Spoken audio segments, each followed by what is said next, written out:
Hi viewers, your watching explore with me. ఇంకా నేను మీ ప్రదీప్. ఈ యాత్రకు ఎలా వెళ్ళాలంటే మన ఓన్ వెహికల్స్లో వెళ్ళొచ్చు. లేకుంటే ఈ హరిద్వార్లో ఈ యాత్రను కండక్ట్ చేసే చాలా ట్రావెల్ ఏజెన్సీస్ ఉన్నాయి. వాళ్ళ ద్వారా మనం వెహికల్స్ని బుక్ చేసుకుని కూడా వెళ్ళొచ్చు. అంతేకాదు లోకల్ ట్రాన్స్పోర్టేషన్కి సంబంధించిన బస్సెస్ కూడా అవైలబుల్లో ఉన్నాయని విన్నాను. బట్ నాకైతే కనిపించలేదు. నేను వెళ్ళి ఎంక్వైరీ చేసినప్పుడు ఇక్కడ నుంచి డైరెక్ట్ బస్సు లేదని చెప్పారు ఈ హరిద్వార్ బస్ స్టాండ్లో. ఈ యాత్రకి రోడ్వేనే కాదు, మనకు హెలికాప్టర్ ఫెసిలిటీ కూడా ఉంది. కాకుంటే ఇది చాలా కాస్ట్లీ, నియర్లీ 2 lakhs అవుతుంది. ఒకవేళ హెలికాప్టర్లో వెళ్ళాలి అనుకునే వాళ్ళు హరిద్వార్లో హెలిప్యాడ్ లేదు, వీళ్ళు డెహ్రాడూన్కి వెళ్ళాలి. ఈ హెలికాప్టర్ టికెట్స్ని మనం ఐఆర్సిటీసీ వెబ్సైట్లో బుక్ చేసుకోవచ్చు. ఓకే, తెలుగు స్టేట్స్ నుంచి ఈ యాత్రను చేయాలనుకునే వాళ్ళు ఈ హరిద్వార్ని రీచ్ అవ్వడానికి ఉన్న ట్రాన్స్పోర్టేషన్ ఫెసిలిటీ గురించి ఇప్పుడు ఒకసారి డిస్కస్ చేద్దాం. మన తెలుగు స్టేట్స్ నుంచి ఈ హరిద్వార్కి రావాలంటే మనకు అన్ని రకాల ట్రాన్స్పోర్టేషన్ అవైలబుల్లో ఉంది. For example train, bus, flight కూడా. కాకుంటే ఫ్లైట్లో రావాలనుకునే వాళ్ళకి హరిద్వార్లో ఎయిర్పోర్ట్ లేదు. సో హరిద్వార్ నుంచి 38 kilometers డిస్టెన్స్లో ఉన్న డెహ్రాడూన్కి మనం ఫ్లైట్ బుక్ చేసుకోవాల్సి ఉంటుంది.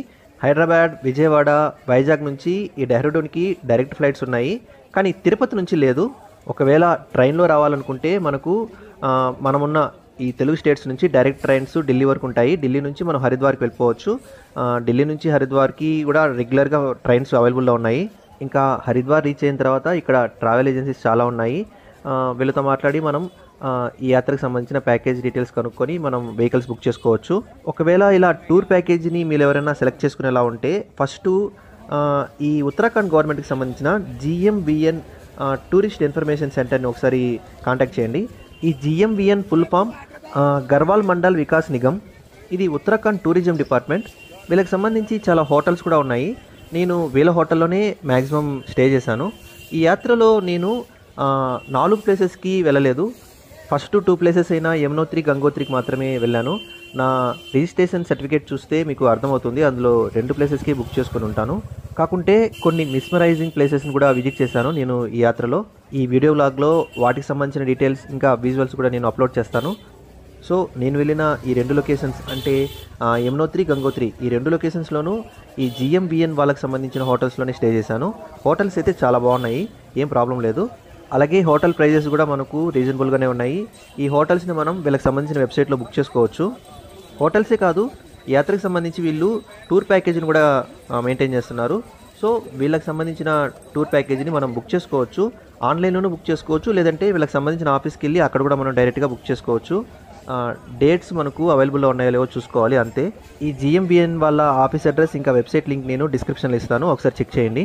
ఎందుకంటే వీళ్ళ ప్యాకేజ్లో ప్రైజెస్ కొంచెం తక్కువగా ఉన్నాయి బయట వాళ్ళతో పోలిస్తే. ఒకవేళ వీళ్ళకి సంబంధించిన టూర్ ప్యాకేజ్ అవైలబుల్లో లేకుంటే అప్పుడు మీరు ఇక్కడున్న ఈ ప్రైవేట్ టూరిజం వాళ్ళకి సంబంధించిన ప్యాకేజెస్ని సెలెక్ట్ చేసుకోవచ్చు.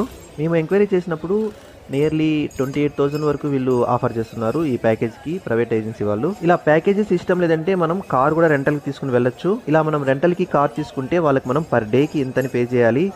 నేను ఎంక్వైరీ చేసిన దాన్ని బట్టి 4 members కూర్చొని వెళ్ళగలిగిన కార్కి పర్ డేకి 4,000 వరకు వీళ్ళు ఛార్జ్ చేస్తున్నారు. ఇలా కార్ని రెంటల్కి తీసుకుని వెళ్ళాలి అనుకున్నప్పుడు మనం ఒక ఫ్యామిలీగా ఉండి 4 members ఉంటే ఓకే. అలా కాకుండా మనం సింగిల్గానో లేదంటే పేర్గానో వెళ్ళినప్పుడు వీళ్ళతో మనం అడ్జస్ట్ అయ్యి వెళ్ళాలి, అంటే వేరే వాళ్ళతో షేరింగ్ మాదిరి ఉంటుంది ఇది. అండ్ ఈ విధంగా వెళ్ళినప్పుడు మనం ఎక్కడైనా ఆగాలని అనిపిస్తే ఆగలేము. ఏదైనా లొకేషన్ నచ్చి దిగి చూద్దామంటే కుదరదు. సో మిస్ అవుతాం మనం ఆ లొకేషన్స్ని. అందుకని మేము ఈ ఆప్షన్ని సెలెక్ట్ చేసుకోలేదు. ఇంకా 12 members పట్టే టెంపో ట్రావెలర్ లాంటి వెహికల్స్కి అయితే 7,500 వరకు వీళ్ళు ఛార్జ్ చేస్తున్నారని విన్నాము. ఇవన్నీ సీజన్ని బట్టి ఇక్కడ రేట్స్.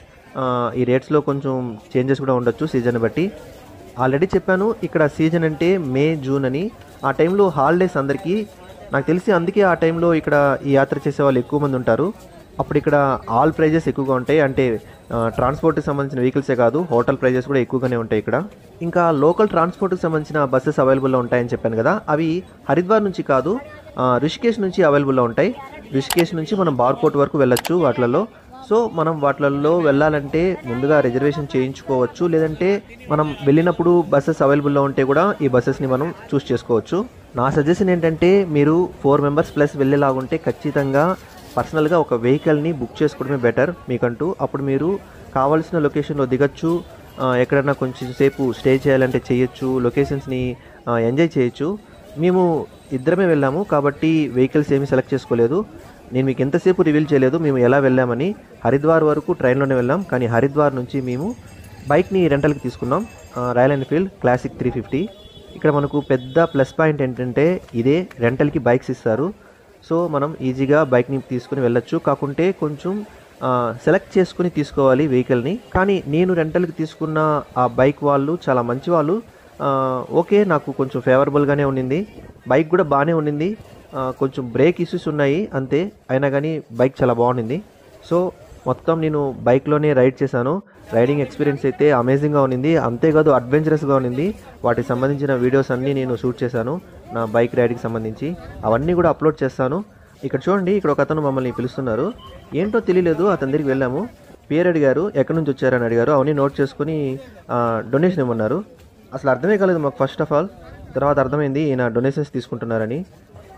నేను ఇంకా ఇక్కడ ఎంట్రీ టికెట్ లాంటిది ఏదైనా ఉందేమో అనుకున్నాను. ఆయన అడిగింది కూడా చాలా డిమాండింగ్గా ఉంది మమ్మల్ని. ఈయనే కాదు, ఇటువంటి వాళ్ళు ఇక్కడ చాలామంది ఉన్నారు డొనేషన్స్ కోసం. ఎందుకు చెప్తున్నానంటే డొనేషన్ అనేది మనంతటా ఇవ్వాలి, ఇలా డిమాండ్ చేసి తీసుకోకూడదు. ఇంకా ఆల్రెడీ చెప్పాను, ఈ చార్ధామ్ యాత్ర చేయడానికి మనకు హెలికాప్టర్ ఫెసిలిటీ కూడా ఉందని. హెలికాప్టర్లో ఈ యాత్ర చేయాలంటే మనకు నియర్లీ 2 lakhs దాకా ఖర్చు అవుతుందంట. 4 daysలోనే మనం ఈ యాత్రని కంప్లీట్ చేయొచ్చు. ఇంకా ఈ యాత్రలో మనం ఎక్కడెక్కడ స్టే చేయాల్సి వస్తుంది అని అందరూ ఆలోచిస్తుంటారు. ఈ క్వశ్చన్ మాకు కూడా వచ్చింది. సో మా ఎంక్వైరీలో మాకు తెలిసిన ఆన్సర్ ఏంటంటే బార్కోట్లో 2 రోజులు, ఉత్తరకాశీలో 2 రోజులు, రుద్రప్రయాగ్లో 2 రోజులు, అలాగే కేదార్నాథ్లో 1 రోజు, బద్రీనాథ్లో మనం 2 రోజులు స్టే చేయాల్సి ఉంటుంది. కాకుంటే మేము బార్కోట్లో స్టే చేయలేదు, ఎందుకంటే మేము వెళ్ళిన వేరే. అంటే మేము వెళ్ళింది 2-wheelerలో కాబట్టి మాకు కొంచెం కన్వెంట్గా ఉండింది మా రైడ్. సో మేము స్టే చేయడానికి బుక్ చేసుకున్న హోటల్ లొకేషన్స్ కూడా చేంజ్ అయిపోయాయి. ఆల్రెడీ చెప్పాను, నేను ఈ యాత్రలో స్టే చేయడానికి బుక్ చేసుకున్నవన్నీ GMBN వాళ్ళకి సంబంధించిన హోటల్సే అని. సో వీళ్ళకి సంబంధించిన హోటల్ యమునోత్రిలో ఉన్నింది, అలాగే గంగోత్రిలోనూ ఉన్నింది. ఆ హోటల్ లొకేషన్ అలాగే మేము స్టే చేసిన హోటల్కి సంబంధించిన చుట్టుపక్కల ఉన్న లొకేషన్స్, అది యమునోత్రి నుంచి ఎంత దూరంలో ఉన్నింది, గంగోత్రి నుంచి ఎంత దూరంలో ఉన్నింది, వీటన్నిటికి సంబంధించిన వీడియోస్ నేను రికార్డ్ చేశాను. అవన్నీ కూడా నేను అప్లోడ్ చేస్తాను. ప్రజెంట్ నేను ఉన్న ఈ లొకేషన్ చూడండి, ఇది హరిద్వార్లో గంగా హారతి జరిగే ప్రదేశం. సో ఇంకొంచేపట్లో ఇక్కడున్న ఈ గంగా నదికి హారతి ఇస్తారు. మీకు అర్థమవుతుందో లేదో, అక్కడ ముందర కనిపిస్తున్న వాటర్ అంతా గంగా రివర్.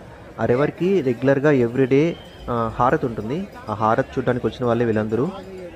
చాలామంది ఉన్నారు. మేము వచ్చినప్పుడు కొంచెం తక్కువ మందే ఉన్నారు, కానీ రాను క్రౌడ్ పెరిగిపోయింది బాగా. నిలబడడానికి కూడా కష్టంగా ఉంది ఇక్కడ. సో ఇంకా మనం ఈ యాత్రలో స్టే చేయాల్సి వస్తుంది అన్న లొకేషన్స్ నుంచి మనం వెళ్ళాల్సిన లొకేషన్స్ ఎంతెంత దూరంలో ఉంటాయో ఒకసారి డిస్కస్ చేద్దాం. ఇప్పుడు ఫస్ట్ బార్కోట్. హరిద్వార్ నుంచి అయినా సరే, రిషికేశ్ నుంచి అయినా సరే ఈ బార్కోట్ అనేది నియర్లీ 190 kilometers డిస్టెన్స్లో ఉంటుంది. ఇక్కడ నుంచి మనం యమునోత్రికి వెళ్ళొచ్చు. ఈ బార్కోట్ నుంచి యమునోత్రి జస్ట్ 50 kilometers డిస్టెన్స్లో ఉంటుంది. సో ఈజీగా మనం స్టే చేయడానికి పాసిబుల్ అయ్యే లొకేషన్ ఇది బార్కోట్. ఈ బార్కోట్ నుంచి యమునోత్రికి వెళ్ళి అక్కడ దర్శనం చేసుకుని రిటర్న్లో మళ్ళీ మనం ఆ రోజు నైట్ ఇక్కడే స్టే చేయాల్సి వస్తుంది, అంటే ఈ బార్కోట్లో. ఎందుకంటే మనం ఈ బార్కోట్ని రీచ్ అయ్యేసరికి నైట్ అయిపోతుంది. ఇంకా మనం నెక్స్ట్ విజిట్ చేయాల్సిన లొకేషన్ గంగోత్రి. ఈ గంగోత్రికి వెళ్ళాలంటే ఈ బార్కోట్ నుంచి మనం ఫస్ట్ ఉత్తరకాశీకి వెళ్ళాలి. ఉత్తరకాశీ ఈ బార్కోట్ నుంచి 100 kilometers డిస్టెన్స్లో ఉంటుంది. లోకల్ ట్రాన్స్పోర్ట్లో వెళ్ళాలనుకునే వాళ్ళకి ఈ బార్కోట్ నుంచి ఉత్తరకాశీ వరకు లోకల్ బస్సెస్ అవైలబుల్లో ఉన్నాయని విన్నాను. కాకపోతే ఆ బస్సెస్కి మనం సీట్ని ముందు రోజే రిజర్వేషన్ చేయించుకోవాలంట. నేను విన్నదాన్ని బట్టి ఉత్తరకాశీలో కూడా మనకు చాలా టెంపుల్స్, లొకేషన్స్ ఉన్నాయి విజిట్ చేయడానికి. అన్నిటినీ మనం చూడలేము, కానీ ఉత్తరకాశీలో విశ్వనాథ ఆలయం చాలా ఫేమస్. ఈ టెంపుల్ కాశీలో ఉన్న విశ్వనాథ ఆలయంతో ఈక్వల్ అంట. సో ఉత్తరకాశీకి వెళ్ళిన వాళ్ళు ఖచ్చితంగా ఈ టెంపుల్ని విజిట్ చేస్తారు కాబట్టి ఆ రోజు నైట్ మనం ఈ ఉత్తరకాశీలోనే స్టే చేయాల్సి రావచ్చని విన్నాను. నెక్స్ట్ డే మనం ఈ ఉత్తరకాశీ నుంచి గంగోత్రికి రీచ్ అవ్వచ్చు. ఉత్తరకాశీ నుంచి గంగోత్రి 100 kilometers ఉంటుంది డిస్టెన్స్. అలాగే ఈ ఉత్తరకాశీ నుంచి గంగోత్రికి వెళ్ళే వాళ్ళకు కూడా లోకల్ ట్రాన్స్పోర్టేషన్ అవైలబుల్లో ఉంది, అంటే బస్సెస్. దానికి సంబంధించిన టైమింగ్స్ మార్నింగ్ 5:30 అని విన్నాను. ఈ బస్సుకు సంబంధించిన రిజర్వేషన్ కూడా మనం ముందు రోజే అడ్వాన్స్ బుకింగ్ చేయించుకోవాలంట. అలాగే గంగోత్రి నుంచి కూడా మనకు ఉత్తరకాశీ వెళ్ళడానికి లోకల్ ట్రాన్స్పోర్టేషన్ బస్సెస్ అవైలబుల్లో ఉన్నాయంట. సో ఈ బస్సులో వెళ్ళాలనుకునే వాళ్ళు గంగోత్రిలో కొంచెం ఎంక్వైరీ చేయాల్సి ఉంటుంది. ఇంకా ఈ గంగోత్రిలో మనం విజిట్ చేయడానికి మెయిన్ టెంపులే కాకుండా చుట్టుపక్కల కూడా కొన్ని లొకేషన్స్ ఉంటాయి. అంటే యమునోత్రిలో మెయిన్ టెంపుల్ ఒకటేనా చూడడానికి, ఇంకేం లేవా అంటే యమునోత్రిలో కూడా మెయిన్ టెంపులే కాకుండా ఇంకొన్ని ప్లేసెస్ కూడా ఉంటాయి. కానీ ఆ ప్లేసెస్ అన్నీ టెంపుల్లోనే ఉంటాయి కాబట్టి మనం టెంపుల్ని దాటి ఎక్కడికి వెళ్ళాల్సిన అవసరం ఉండదు. కానీ గంగోత్రిలో అలా కాదు. గంగోత్రిలో మెయిన్ టెంపులే కాకుండా టెంపుల్ చుట్టుపక్కల కొన్ని లొకేషన్స్ ఉంటాయి. అంతేకాదు టెంపుల్కి కొంచెం దూరంగా అంటే ఒక 20-25 కిలోమీటర్స్ డిస్టెన్స్లో కూడా కొన్ని ట్రెక్కింగ్ సంబంధించిన లొకేషన్స్ ఉన్నాయి. ఇవన్నీ విజిట్ చేయాలి అనుకునే వాళ్ళు ఖచ్చితంగా గంగోత్రిలోనే స్టే చేయాల్సి ఉంటుంది. ఈ గంగోత్రిలో చూడడానికి ఉన్న లొకేషన్స్ ఏంటంటే మామూలుగా అందరం అమ్మవారి టెంపుల్ని చూస్తాం, అంటే గంగాదేవి టెంపుల్ని. అది కాకుండా సూర్యకుండ్, గౌరీకుండ్, అలాగే పాండవ గుహ ఇటువంటివి ఈ టెంపుల్కి కొంచెం దూరంలోనే ఉంటాయి. ఇవే కాకుండా ఈ గంగా నదికి మెయిన్ సోర్స్ అయిన గోముఖ్ అనే ప్రదేశం ఉంది. అదే హైలైట్ ఈ గంగోత్రిలో. ఈ గోముఖ్ అనే లొకేషన్ని రీచ్ అవ్వడం అంత ఈజీ కాదు, అండ్ అందరూ వెళ్ళరు అక్కడికి. కానీ వెళ్ళాలంటే మాత్రం ఖచ్చితంగా ట్రెక్కింగ్ చేసుకుంటూనే వెళ్ళాలి.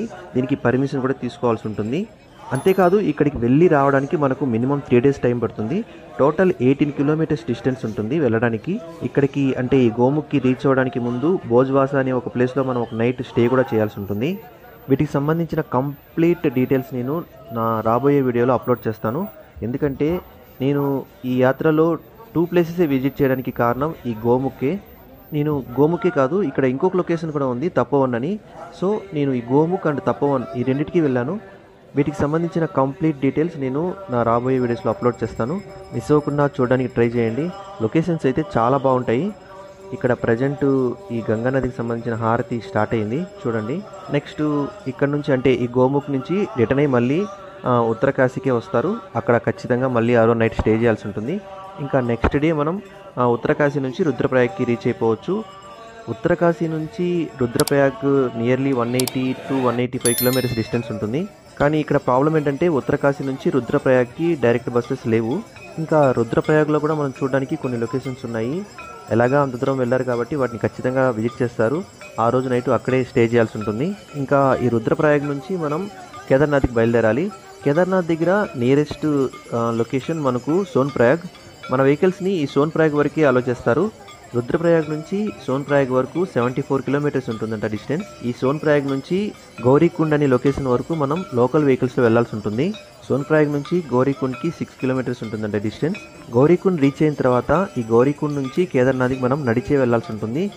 గౌరీకుండ్ నుంచి కేదార్నాథ్కి 14 కిలోమీటర్స్ అంటారు డిస్టెన్స్. టోటల్ ఈ చార్ధామ్ యాత్రలో టఫెస్ట్ జర్నీ ఈ కేదార్నాథ్కి వెళ్ళడమే. కానీ ఈ 14 కిలోమీటర్స్ అనేవి 2013లో వచ్చిన ఫ్లడ్స్ వల్ల పాడైందంట. ప్రజెంట్ ఆ డిస్టెన్స్ పెరిగింది, ఎందుకంటే ఇక్కడ వేరే వేని క్రియేట్ చేశారు వీళ్ళు. ఇక్కడ కేదార్నాథ్ని రీచ్ అవ్వడానికి మనం నడిచి వెళ్ళాలి. నడిచి వెళ్ళలేని వాళ్ళకి గుర్రాలు, పల్లకీలు అవైలబుల్లో ఉన్నాయంట. కేదార్నాథ్ రీచ్ అయిన తర్వాత అక్కడ టెంపుల్ని దర్శనం చేసుకుని నైట్ అక్కడే స్టే చేయాల్సి ఉంటుంది. అక్కడ నైట్ స్టేకి మనకు టెంట్స్ అనేవి అవైలబుల్లో ఉంటాయి. వీటి ప్రైస్ 500 to 1500 వరకు ఉంటాయని విన్నాను. ఈ కేదార్నాథ్లో మనకు మందాకిని నది కనిపిస్తుంది. అలాగే ఎవ్రీడే ఈవినింగ్ ఈ మందాకిని నదికి కూడా హారతి ఇస్తారంట. దాన్ని కూడా మనం దర్శించుకోవచ్చు. అంతేకాదు ఈ కేదార్నాథేశ్వరుని టెంపుల్ చాలా ఫేమస్ అండ్ ఓల్డ్ది కూడా. దీనిని పాండవులు నిర్మించారంట. అలాగే లోపల ఉన్న విగ్రహం మనకు త్రిభుజాకారంలో ఉంటుంది. అంతేకాదు ఈ టెంపుల్ 12 జ్యోతిర్లింగాలలో చాలా ముఖ్యమైనది. ఇక్కడ ఈ మెయిన్ టెంపులే కాదు, ఈ టెంపుల్ పక్కన కొంచెం దూరంలో మనకు శంకరాచార్యులకు సంబంధించిన సమాధి, అలాగే ఈ కేదార్నాథ్కి సంబంధించిన క్షేత్రపాలకుడైన భైరవనాథునికి సంబంధించిన టెంపుల్ కూడా ఉంది ఇక్కడ. ఇవన్నీ ఈ కేదార్నాథ్లో చూడాల్సిన ప్లేసెస్. వీటన్నిటిని చూసుకుని నెక్స్ట్ డే బయలుదేరి మనం రుద్రప్రయాగ్ని రీచ్ అవ్వాల్సి ఉంటుంది. నైట్ అక్కడే స్టే చేయాల్సి ఉంటుంది. నెక్స్ట్ డే రుద్రప్రయాగ్ నుంచి మనం బద్రీనాథ్ రీచ్ అవ్వచ్చు. రుద్రప్రయాగ్ నుంచి బద్రీనాథ్ 155 కిలోమీటర్స్ ఉంటుంది అరౌండ్. రుద్రప్రయాగ్ నుంచి బద్రీనాథ్కి వెళ్ళడానికి మనకు లోకల్ ట్రాన్స్పోర్ట్ అవైలబుల్లో ఉంటుంది, అంటే లోకల్ బస్సెస్ ఇంకా షేర్డ్ వెహికల్స్. ఒకవేళ బద్రీనాథ్కి డైరెక్ట్ బస్సెస్ దొరకకపోతే జోషిమఠ్ వరకు వెళ్ళి అక్కడ నుంచి మనం బద్రీనాథ్కి రీచ్ అవ్వచ్చు. ఈ బద్రీనాథ్లో ఉన్న ఇంకొక ఫెసిలిటీ ఏంటంటే బస్ మనల్ని టెంపుల్కి దగ్గరికి తీసుకెళ్తుంది, కాబట్టి నడవాల్సిన అవసరమే లేదు. ఇక్కడ కూడా టెంపుల్ చుట్టుపక్కలే మనకు హోటల్స్ అవైలబుల్లో ఉన్నాయి. నైట్ అక్కడే స్టే చేయాల్సి ఉంటుంది. సో వెళ్ళిన రోజే మనం టెంపుల్ని దర్శనం చేసేసుకుంటే నెక్స్ట్ డే ఇక్కడ కొన్ని లొకేషన్స్ ఉన్నాయి, వాటిని విజిట్ చేయొచ్చు. ఆ రోజు నైట్ కూడా ఇక్కడే స్టే చేసి నెక్స్ట్ డే ఎర్లీ మార్నింగ్ బయలుదేరి హరిద్వార్ లేదా రిషికేశ్కి రీచ్ అయిపోవచ్చు. ఇప్పటి వరకు నేను డిస్కస్ చేసిన ఈ ఇన్ఫర్మేషన్ మొత్తం ఈ యాత్రని ఎలా చేయాలి, ఎలా వెళ్ళాలి లొకేషన్స్కి అని నేను సెర్చ్ చేసినప్పుడు నాకు దొరికిన ఇన్ఫర్మేషన్. కాకుంటే నేను వెళ్ళినప్పుడు యమునోత్రిలోను గంగోత్రిలోను స్టే చేసిన లొకేషన్స్ వేరే. కరెక్ట్గా చెప్పాలంటే నేను కొంచెం రిస్క్ చేశానని చెప్పాలి, ఎందుకంటే నేను వెళ్ళింది 2 వీలర్లో, బైక్ని హైర్ చేసుకుని వెళ్ళాను. వెళ్ళే రూట్ అంతా చాలా కాంప్లికేటెడ్గా ఉంది, సింగిల్ రోడ్. ఆల్రెడీ చెప్పాను ఈ రోడ్ల గురించి మీకు. అవన్నీ మీతో నేను చెప్పడం కన్నా డైరెక్ట్గా చూపిస్తాను నా వీడియోస్ ద్వారా. ఒకసారి మీరే చూడండి, మీకే ఐడియా వస్తుంది రోడ్స్ ఎలా ఉంటాయి ఇక్కడ.